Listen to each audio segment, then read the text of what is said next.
Olá, professora! Olá, professor! Vou falar de uma incrível história de mortos-vivos e de cenário macabro que irá encantar você até a última página. Estou falando do romance Pedro Páramo, escrito em 1965 pelo mexicano Juan Rulfo.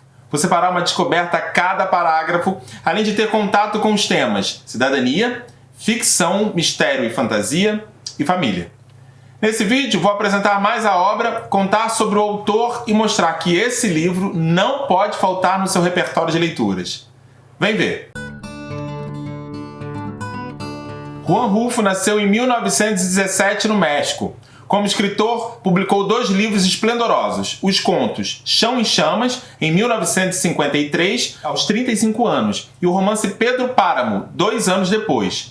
Antes de lançar seus 2 únicos livros, Rulfo publicou alguns contos em revistas literárias, atuou como funcionário de serviço de imigração, trabalhou numa fábrica de pneus e foi vendedor ambulante de uma fábrica de bebida alcoólica.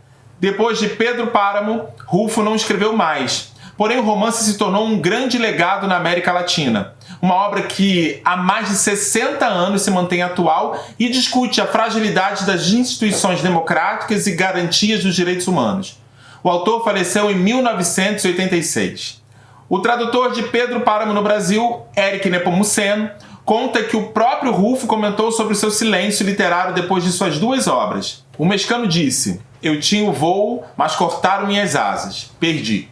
Isso sem mencionar o que de fato aconteceu para que tivessem suas asas cortadas. Para Nepomuceno, Rulfo escreveu e revelou o mundo de seus fantasmas e esperanças e assim nos revelou o mundo de todos nós. Nepomuceno é bastante conhecido pelas traduções para o português de importantes obras de autores latino-americanos, como Gabriel Garcia Marques, Jorge Luis Borges, Júlio Cortázar e Eduardo Galeano. Ele nasceu no Rio de Janeiro em 1948. É escritor, jornalista e um dos mais importantes tradutores brasileiros. Recebeu o Prêmio Jabuti, o mais importante prêmio nacional de literatura, por suas traduções e por seu trabalho investigativo sobre o massacre de Eldorado dos Carajás.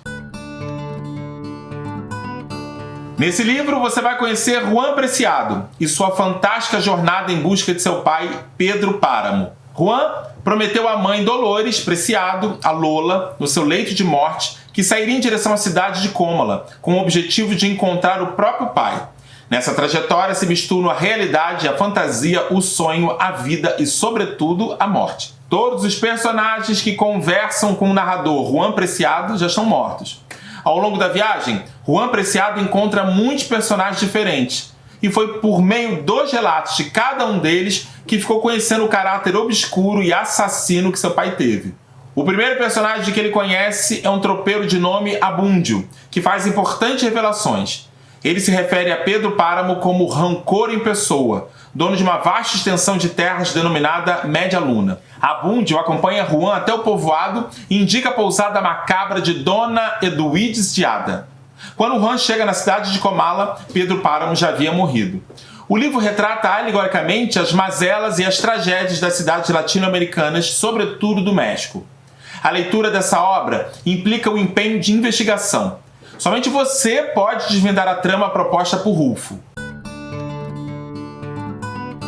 Vamos falar agora sobre os temas e o gênero do livro? Sim, estamos falando de uma história de fantasma, mas o gênero literário desse livro é o romance. Os gêneros literários são classificados em 3 tipos: dramático, lírico e épico. O romance tem origem no gênero épico. É composto em forma de narração de uma história no passado. Possui proximidade com a realidade e a presença do sobrenatural. Pode ser fictício ou mesclar a ficção com a realidade. Pedro Páramo é uma obra da literatura moderna na qual tantos personagens quanto a temporalidade não se apresentam de forma linear. Ora a conjugação do verbo está em primeira pessoa, ora em segunda pessoa. O romance de Juan Rulfo é considerado best-seller na literatura latino-americana.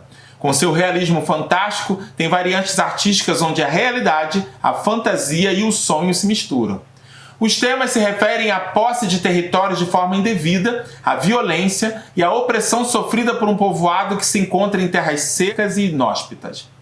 É uma trama desafiadora, que retrata de forma maestral a pobreza, as mazelas e as tragédias deixadas após a Revolução Mexicana de 1910, que se deu a partir da desigualdade social. A obra apresenta uma narrativa inovadora, que visa explorar outras noções da realidade com personagens que fogem aos padrões cientificamente explicáveis, por conversarem e contarem suas lembranças após a morte. Uma obra grandiosa que nos convida a muitas reflexões sobre o lugar que ocupamos no mundo.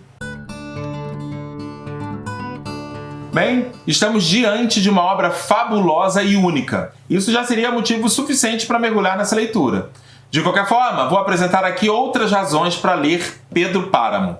O livro, como obra literária, torna possível desenvolver em você a capacidade de debate crítico sobre a realidade próxima e também de outros locais do mundo, nesse caso, do México. Pedro Páramo faz denúncias importantes sobre conflitos comuns nos países da América Latina, que também podemos identificar muito perto de nós.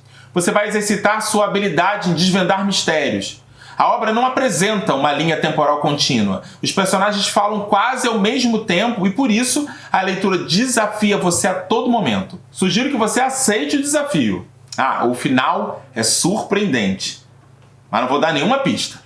Pedro Páramo faz questionamentos sobre a vida, sobre a ética, sobre valores, sobre aquilo que pode tornar a sociedade mais humana e justa. Espero que você aproveite essa rica experiência. Boa leitura!